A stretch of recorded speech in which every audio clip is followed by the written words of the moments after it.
ये यंग तरंग रेडियो है। अब आप उद्देश्य मंगल से आज यानी 1 सितंबर 2021 के समाचार सुनिए। पहले एक नज़र हेडलाइंस पर। तालिबान ने अमेरिकी सैनिकों की वापसी के दौरान काबुल एयरपोर्ट पर दी तीखी प्रतिक्रिया, कहा दूसरे आक्रमणकारियों के लिए सबक। अमेरिकी सैनिकों के जाने के बाद अफगानिस्तान में बनेगी तालिबानी सरकार। बीजेपी एमएलए विश्वजीत दास टीएमसी में हुए शामिल, चुनाव बाद टीएमसी में जाने वाले बने तीसरे बीजेपी विधायक। सुपरटेक ने की सुप्रीम कोर्ट के खिलाफ पुनर्विचार याचिका दाखिल, सुपरटेक के 2 ट्विन टावरों को गिराने के दिए आदेश पर एमरोल्ड कोल्ड प्रोजेक्ट में की गई है याचिका दाखिल। पाकिस्तान में जन्माष्टमी के दिन कृष्ण भगवान के मंदिर में की गई तोड़फोड़, भगवान श्री कृष्ण की मूर्ति को भी किया गया खंडित। टोक्यो पैरालंपिक में भारत का दबदबा जारी, शूटिंग में सिंहराज राधाना ने जीता कांस्य। टोक्यो पैरालंपिक में भारत का 34वां स्थान। अब खबरें विस्तार से सुनिए। अमेरिका ने अफगानिस्तान से अपने सभी सैनिकों को तय तारीख से पहले ही बुला लिया है। आपको बता दें कि अफगानिस्तान के द्वारा 31 तारीख को बुलाए जाने वाले सैनिकों को 30 तारीख को ही वापस बुला लिया गया, जिसके बाद अफगानिस्तान से अमेरिकी सैनिकों की वापसी पर मुहर लगने के साथ तालिबान ने अमेरिका समेत सभी मुल्कों को एक बड़ा संदेश दिया है। आपको बता दें कि तालिबान ने अफगानिस्तान की राजधानी काबुल के एयरपोर्ट से अमेरिकी सेना की वापसी के दौरान रनवे पर ही तीखी प्रतिक्रिया में कहा कि ये दूसरे देशों के लिए एक सबक है। तालिबान प्रवक्ता जाबिउल्लाह मुजाहिद ने कहा कि अफगानिस्तान को बधाई, ये जीत सभी तालिबानियों के लिए है। तालिबान प्रवक्ता ने कहा कि यह जीत दूसरे हमलावरों के लिए एक सबक साबित होगी। इस्लामिक कट्टरपंथी समूह तालिबान ने अफगानिस्तान से अमेरिकी सैनिकों का अभियान खत्म होने के बाद सड़कों पर जश्न मनाना शुरू कर दिया है। आपको बता दें कि तमाम तालिबान लड़ाके सड़कों पर फायरिंग करते हुए नजर आए। 20 साल लंबे संघर्ष के बाद अमेरिकी सैनिकों की वापसी के बाद तालिबान की नई सरकार जल्द गठित होने के संकेत है।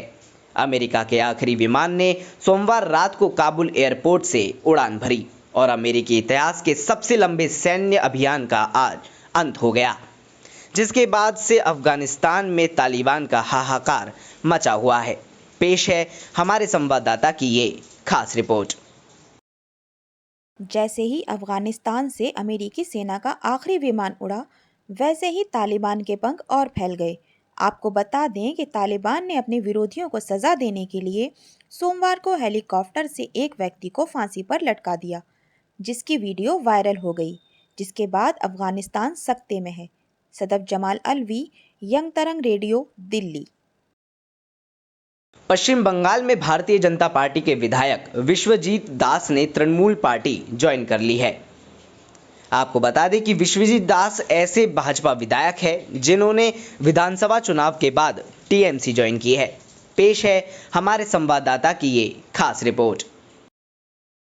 विश्वजीत दास तीसरे ऐसे भाजपा विधायक है जिन्होंने विधानसभा चुनाव के बाद टीएमसी ज्वाइन की थी।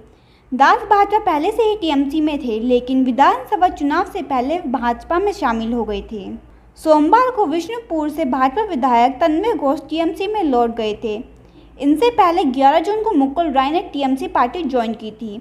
बता दें, पश्चिम बंगाल चुनाव में भारतीय जनता पार्टी ने 77 सीट जीती थी। दास के पार्टी से इस्तीफा देने के बाद अब भाजपा की 72 सीट बची है। गौरवी, यंग तरंग रेडियो, कोलकाता।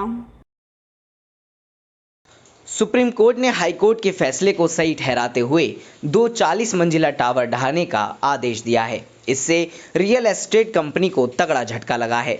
आपको बता दें कि सुपरटेक ने कहा है कि वह नोएडा स्थित हाउसिंग प्रोजेक्ट एमरोल्ड कोर्ट के 2 ट्विन टावरों को गिराने के आदेश के खिलाफ पुनर्विचार याचिका दाखिल करेगा। पेश है एक रिपोर्ट। शीर्ष अदालत ने नोएडा के हाउसिंग प्रोजेक्ट एमराल्ड कोर्ट में कंपनी के 2 40 मंजिला टावर गिराने का आदेश दिया है। दोनों टावरों को अवैध करार देने के इलाहाबाद हाई कोर्ट के फैसले को बरकरार रखा था। सुप्रीम कोर्ट ने सुनवाई के दौरान कहा कि नोएडा प्राधिकरण के अफसरों के सुपरटेक की मिलीभगत से यह अवैध निर्माण हुआ है। इस निर्णय के बाद सुपरटेक एमराल्ड के निवासियों ने प्रसन्नता जताई। दरअसल सुपरटेक के दोनों टावरों में 950 से ज़्यादा फ्लैट बनाए थे। 32 मंजिला निर्माण कार्य पूरा हो चुका था जब एमराल्ड कोर्ट के हाउसिंग सोसाइटी के निवासियों की याचिका पर टावर गिराने का आदेश दिया गया है।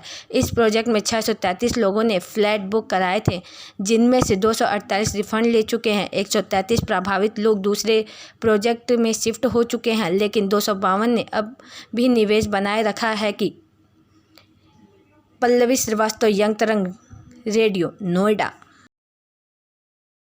सांगर पाकिस्तान में कुछ लोगों ने जन्माष्टमी पर हिंदू मंदिर में तोड़फोड़ की और भगवान श्री कृष्ण की मूर्ति को खंडित कर दिया, जिसके ऊपर पाकिस्तानी मानवाधिकार कार्यकर्ता राहत ऑस्टिन ने कहा कि पाकिस्तान में इस्लाम के खिलाफ इस निंदा के झूठे आरोप में भी मॉब लिंचिंग या मौत की सजा मिलती है, लेकिन हिंदू देवी देवताओं के खिलाफ हुए अपराध पर यहां सजा का कोई प्रावधान नहीं है।